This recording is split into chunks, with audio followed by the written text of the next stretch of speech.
Man, it's your boy Hoodie from the Hood, aka your friend from that big old end. We in the southeast side of San Diego, on the 40s to be exact, 49th Street.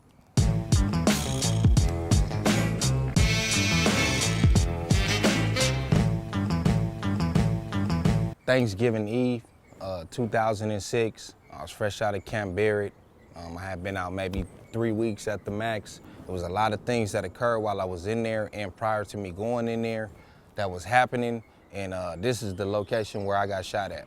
Man, this block, it used to be lit every day, all day. This is something that the big homie Kurt Dog talk about a lot in his books, like 49th Street and these streets around here. So it's just the mecca for homies to congregate at. So that's what I was doing. I was hanging right here. I stayed on this street. Yeah, I was hanging out and they caught me slipping. Okay, and right in the spot right here? Literally right here. I had came from across the street. Well, technically I was up the street a little bit more. I'm not gonna point exactly where we're at because, you know, people still congregate a little bit, but not like that. But I was up the street. I seen my cousin and I walked over here to talk to him because I hadn't seen him in a couple of months. I had just did 6 months in the camp program. So I was talking to him, you know, we doing what we do. Hey, what's up, man? What you doing? You trying to go here? Oh, I got some bitches, whatever. Nigga fresh out, 18. And I seen the car had rolled by a couple times and they ended up going down and busting it right in this alley right here. I don't know if you can see that down there, but that's an alley. Where that truck is, yeah. That's an alley right there. So what they did was they went and parked and came out, got to give it to them. A lot of dudes do drive-bys, that's watered down. They did not do a drive-by. But my neighbor I was talking to, when you pulled up, he seen it. That's why I told him don't be scared, because I told him if he would want to put his input from his angle. They was out there, carne asada on the grill, smoking hookah and all that. And they seen the dudes ducking down by the car over there, like looking at me. But they couldn't say nothing. They didn't know what was going on, you know? Just Mexican family chilling, having a good time, drinking Corona, whatever. And till the shots start flying, they didn't know what was happening. So they was right there. I was coming across the street. By the time I started crossing the street to go back up here with the homies, they started crossing the street. It was 2 of them. Now, I thought they was the homies because the homies had just went through that alley to go to the taco shop on 47. But I was thinking maybe the taco shop was closed and they came back fast, you know? So when I seen them and they wasn't saying nothing, I'm like, what's up, cuz? You know, like, these is the homies. So by the time I get right here, they about right here. Where the brick wall is, where it ends to that next yard, they about right there. And I'm standing right here and they say something to each other and they start walking away. Now me being high, drunk, young, off a pill, I start following them. Why? I don't know. I'm like, what's up, cuz, where y'all going? So I start walking, and when I do that, they stop and they kind of said something to each other, and then they both start busting. They both had guns. So basically, back up this way in the light. So basically, they sound like they maybe changed their mind and was Alex. Like, nah, let's not do this. Alex, you so smart. I've been saying that since 2006. I felt like they didn't want to do it. Like they had a change of heart. They said something to each other and they start walking away.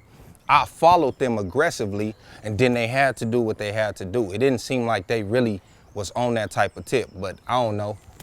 Yeah, they probably said to each other, oh, that ain't who we looking for, man. Let's bounce. That's what I think happened. That's really what I think happened. But then you turned it up a notch. Yeah, I'm like, cuz, hold on, who is that? And I keep going and, you know, they like, this who it is. You know, they got cracking. But it happened from here to there. So from right here where you standing to the end of this brick wall? Right there, exactly. Okay, now take me through that exact moment. Bah, bah, bah. Well, I seen the flash. I heard it and then I felt it. Anybody who ever been shot, especially that close range, you know what I'm talking about. That flash come first, then the sound, then you feel it. And I turned this way and I felt it hit me in my leg. So I ran about this far, I don't know, right here or right here. Anyways, I ran out into the street. Now, when I ran out into the street, it's homies down here in the front yard. So they just started shooting down that way. And I fell right here in the middle of the street. And I'm thinking they finna come up like boys in the hood, like turn your punk ass over. You know what I mean? And finish me off. But they just started shooting down the street and then they took off running. So I got up, well, as a matter of fact, before they took off running, they still shooting. I get up and I run on that side of the street and I duck by the car and I'm watching them shoot at the homies. And then they took off running. And then what, within a few minutes, police, all of that? Yeah, I ran inside, you know, my grandparents' house and my grandpa was actually locking the door. I told the story on my channel already, but he was locking the door as I was running up because he heard the shots. My auntie was actually about to leave. She was sitting in the car when it happened, so she seen me get shot. So she's panicking.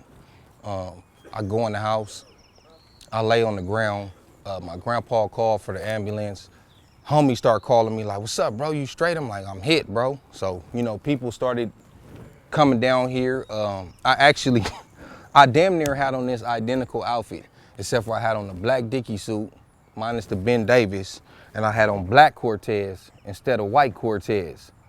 And I remember my Cortez was in the street, and the homie picked him up and took him home. Nigga shot me out my shoes, you feel me?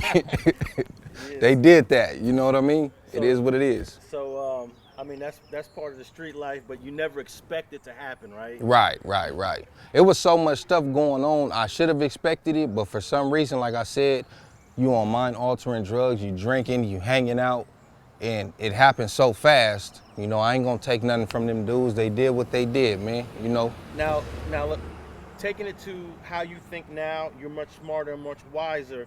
You see two strange dudes right there. What do you do today? Oh, today it's up. It's instantly up. Like, man, what's up? It's, you know, we ain't got to get into that, but yeah.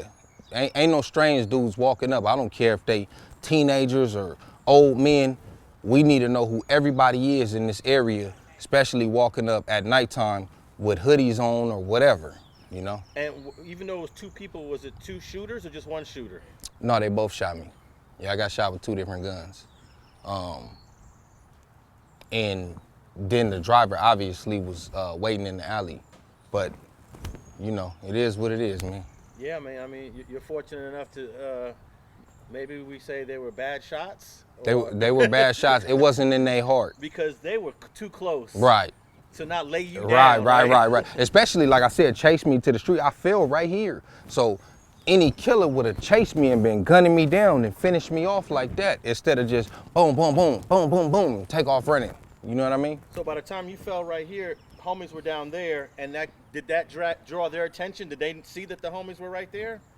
They start shooting at the homies. That's what I'm saying. When I got up out the middle of the street and I ran across the street and I was looking, I noticed they wasn't chasing me, and they started shooting down that way. Then they took off back towards their ride and got up out of here. Now, wouldn't it be crazy that whoever did that right now, they're living a different life. Mm-hmm. They changed their life around. They're watching this right now, and they're saying to themselves, "Damn, man, I'm the one that did that, and I feel like shit because now I got family, I got kids." Would you ever sit down with that person now? What is it? It's been 15, 16 years, right? Absolutely not. Nah. It's up. It's forever up. And I'm not just saying that just to, you know, I don't be out here on that bullshit. I'm not trying to paint the tough guy image, but some shit like that, you do something to me or one of my homies that I love, it's forever up with you. That's just how I feel. Oh, okay. Well, I'm glad that you made it through, man. And tell us where we're gonna go next. What's the next spot we're gonna go to? We're gonna go right here on Guyman on 47th, where my homie, Lil Smash, FIP, that happened when I was in the camp program, as well as a few other homies. That's where it happened at. My homie, childhood friend, got killed. And we actually I'm gonna show you where we met after that, the school that we met at. Okay, so we're off to that second location right now. Right. We on 47th and Guyman right here, at this infamous wall that homies used to be right here way before my time, way back in the 70s, 80s, all that stuff. This is where you could find probably 20, 30 people hanging out. Like I said, before my time, we never hung right here, but we always walked past here, going to the store and going back to the park or 49th or any one of these streets where we was hanging at the time.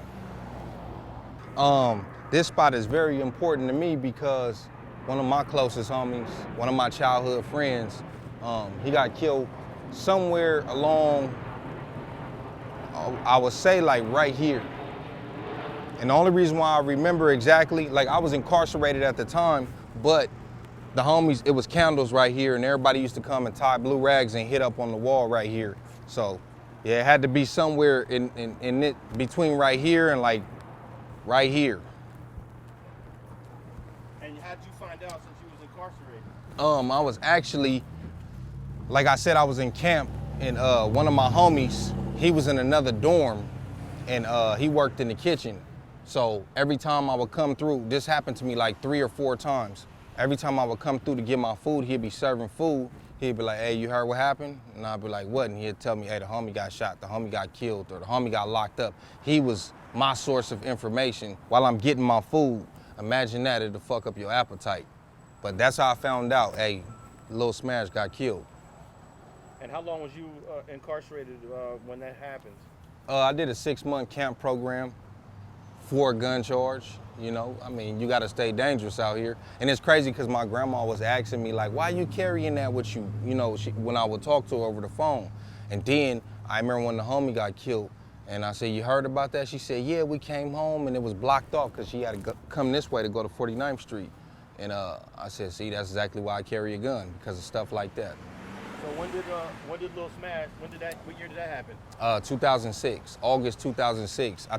I want to say August 6, 2006. His birthday is August 24th, I believe. So it happened about 3 weeks before his 18th birthday. We was both 17 at the time. And this was around the time you got shot though, huh? Well, I got shot when I got out from that program. Okay. I got shot 3 weeks later. Yeah. Oh, so you had just went, so Smash passes, you get out shortly thereafter. And then I get shot. Damn. Yeah. I'm telling you, it was cracking like that. So you missed the funeral then? I missed the funeral, Just by a few days then, huh? Yeah. Well, actually, I didn't get out until October. Okay. Yeah, it happened in August to him. Then another homie got killed 6 days later, the homie Lil Aaron. He was only 14. I mean, he had literally got put on like 2 weeks before he got killed. All right, so just briefly tell me a little bit about the young homie that passed when he was 17. What kind of relationship did you guys have, and what was he like? Man, he was a cool homie. Like I said, I met him at Meade Elementary on 45th, and then we ended up going to Choice, because Meade is kindergarten and 1st grade, and then Choice was 2nd through 6th grade, and then after that, everybody come to Gompers.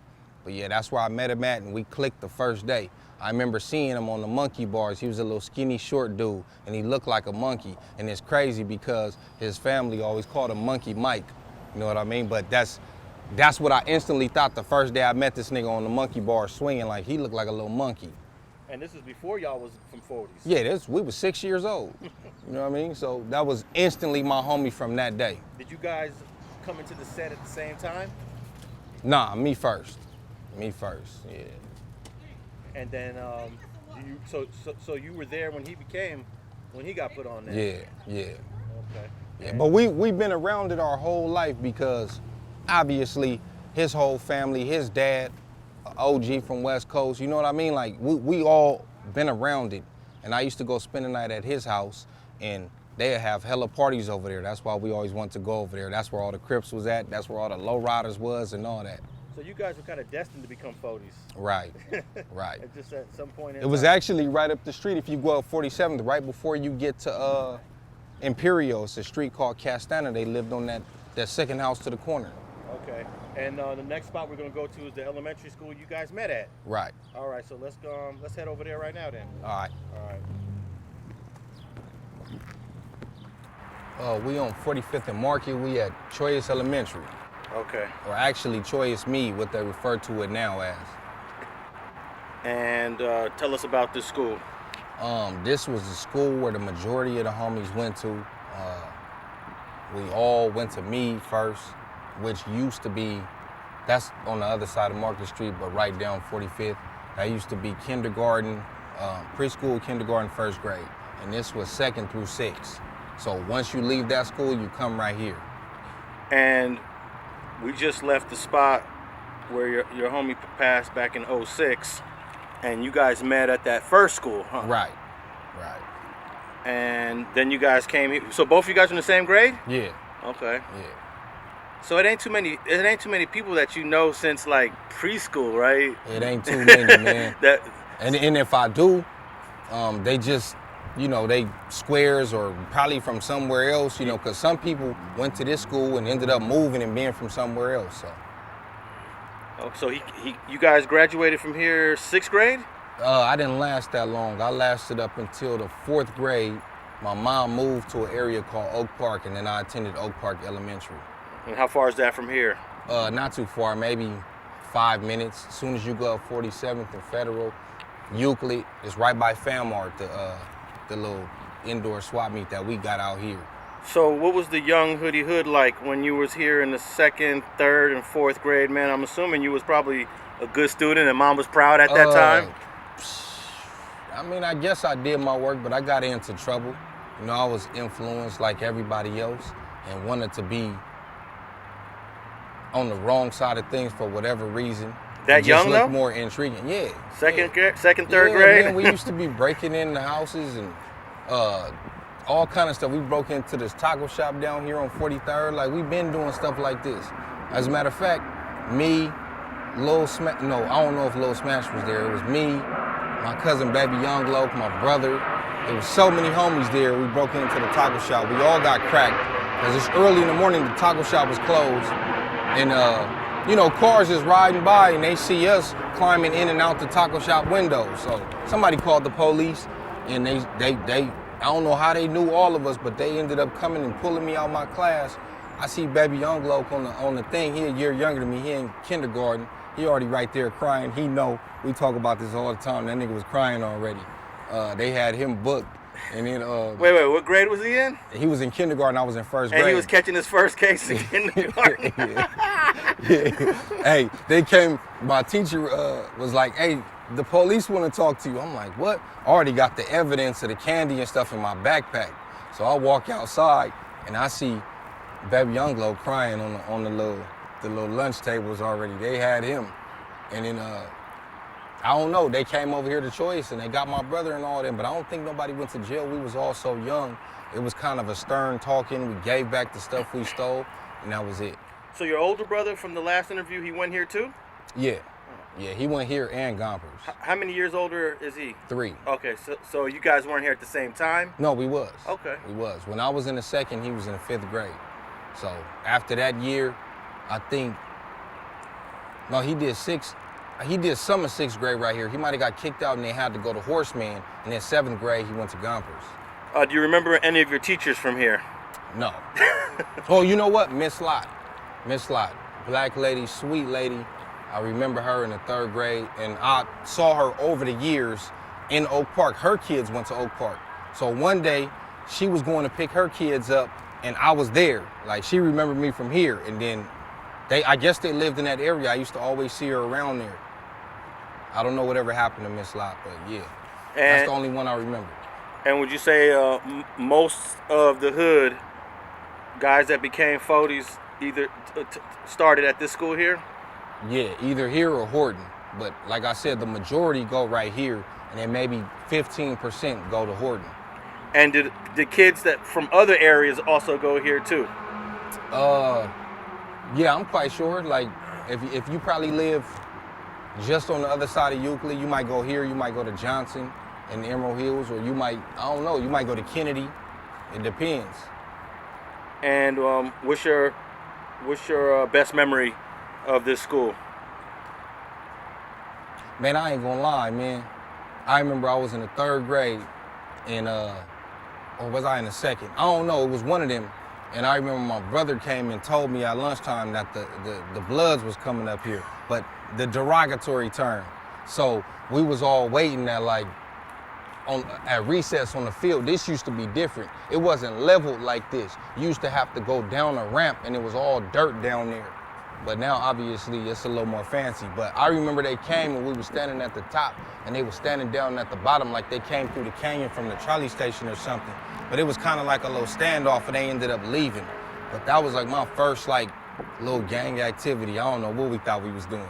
And were the Bloods that came the same age as y'all? Yeah, they was kids too. I don't know why they came up there. I don't know if maybe my brother and them got into it with somebody who went to this school but lived over there and said, I'm gonna call the homies. I don't know what happened. But them dudes came, it was kind of like a little standoff. We was deeper than them. They ended up leaving. Nothing really happened. What's the closest blood set to here? Depends. If it's to the south, it's Lincoln Park. If it's to the east, it would be Low Africa, Piru / Emerald Hills. Because Low Africa is only like 3 or 4 streets, and then when you go up the hill, it's Emerald. So. And they didn't say where they was from when they came? If they did, I don't remember. I was the youngest one, or one of the youngest ones there. So. Was the school administration aware of the gang issues back then? Of course. Of course. All right, final thoughts before we leave here. Kids stay in school. Don't do what I did. And where's our next and final location we're going to? Man, we going down to Harley Street, or the homies refer to it as H-Town. If you was from the hood, you was there. If you wasn't, I don't know what to tell you. All righty. Look, we can find some scratched in here. What's that say? NHC, 47. Tiny LCs, that's a click. West Coast right here. And you could tell that's been there forever. All right, so let's talk about where we at right now. Man, we on 46 in Harley, also known as H-Town. This was definitely headquarters. A lot of stuff didn't happen right here. If you didn't come up here, a lot of people didn't want to come up here. But if you didn't come up here, you wasn't in the mix like that. And if you did come up here and there was something foul on you, you was definitely gonna get politicked on, or if homies is just drunken on that bullshit.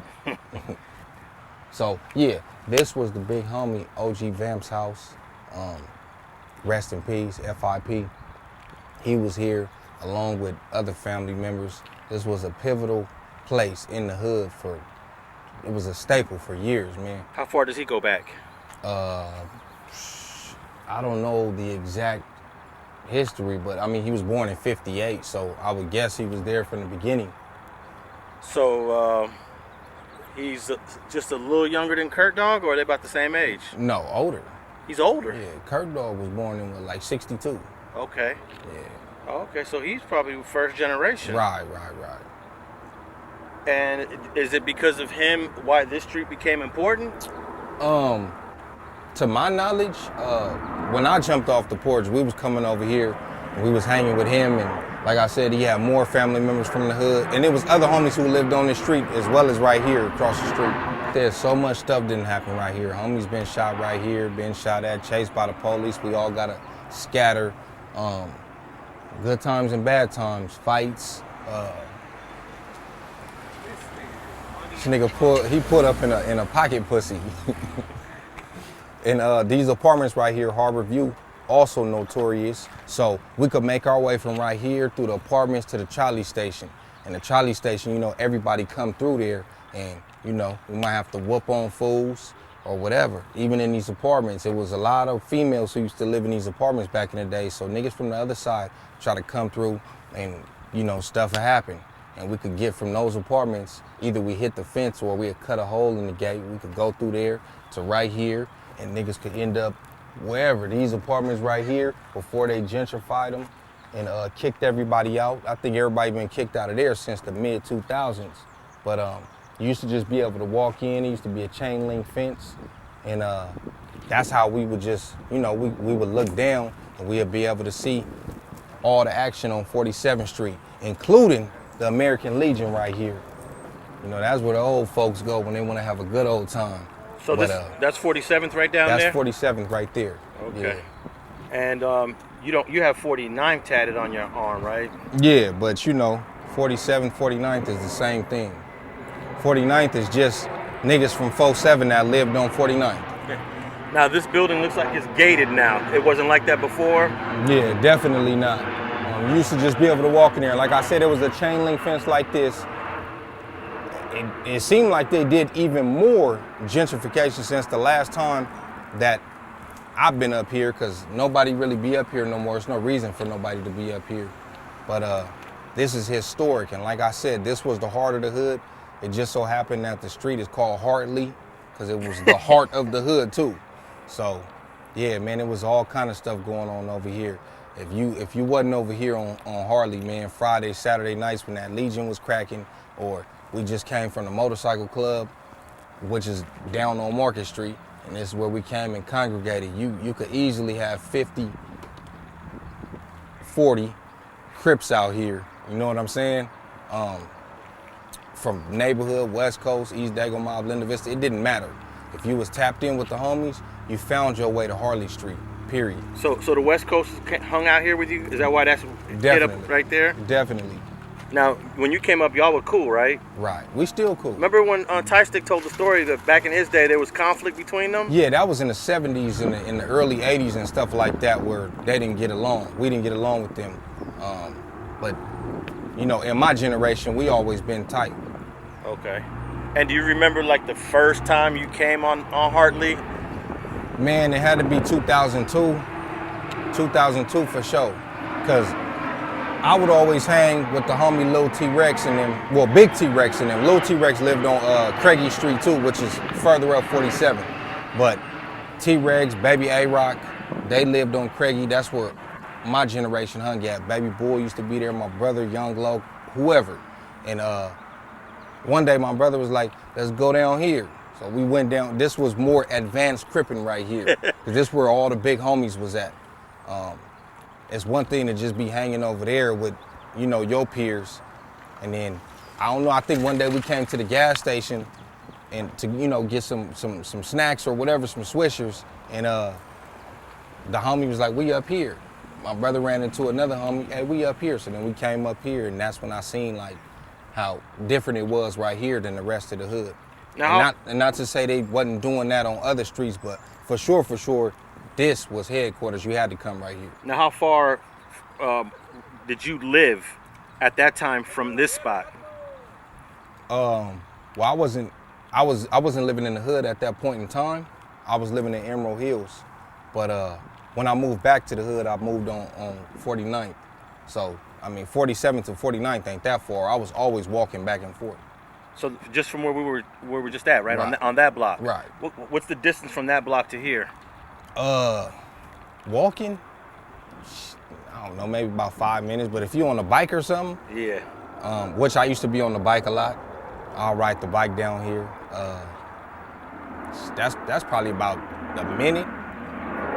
Now, when you was going to elementary, did you used to do that walk to school, or did your parent drop you off? Oh no, I walked. Yeah, I used to always be on this side. Like I said, if you can see, Troyus is right here behind us. That's the gate. That's the back of the school there. Yeah, that's the playground. Yeah. So I leave school and I live that way, going towards the lower 40s, like 40th, 42nd, 41st, and all that. And I'm on this side, and I'm hanging out, because like I said, it's homies that lived right here. It's homies that lived down in the apartments, homies that lived down in the other apartments on the other side of the trolley station in Creekside. So I'll be hanging over here, knowing damn well I'm supposed to be on that side of the bridge. Okay. Well, final thoughts before we leave Hartley, man. Man, final thoughts, I would say, well, first of all, follow my YouTube, Hoodie from the Hood. Follow my Instagram, Hoodie from the Hood. Man, this ain't the life. It ain't what it used to be. I mean, of course, we're gonna have people that's gonna be curious and wanna join and do what they do, but I would say don't do it. No homies even live over here no more. At least not right here. And that's how it is in every hood, man. You sound like Big Stretch. Big Stretch said, what he said, it's over. Yeah, it's over. Nobody live over here. You know what I'm saying? Yeah. So, you know, you're gonna risk your freedom, and you're gonna put your life on the line, possibly lose your life for something that they always said we didn't own it. We really don't own it now. We don't even rent. Everybody lives somewhere else. We gotta come over here to congregate. So, I don't know, man. I would leave it alone. It's 2022. You probably should go do something else with your life, man, and take care of your family. That's what I say. It seems like just like every other hood, black folks is moving out and they're being replaced by other folks when they move out. Right. Would you say that's happening here too? Definitely. Not only are we being replaced by other races, but there's also gentrification going on top of that. So even if there wasn't gentrification, we losing our hoods just because we not buying nothing. And when they buy something, they're gonna rent to people who look like them. And that's why the demographics have changed. But now you got gentrification on top of that, to where even that race is gonna be getting up out of here soon. And it's gonna start to look like how it probably looked in the 50s again. All right, man, we'll wrap it up there. Hoodie Hood with another interview. Thanks a lot. Yeah.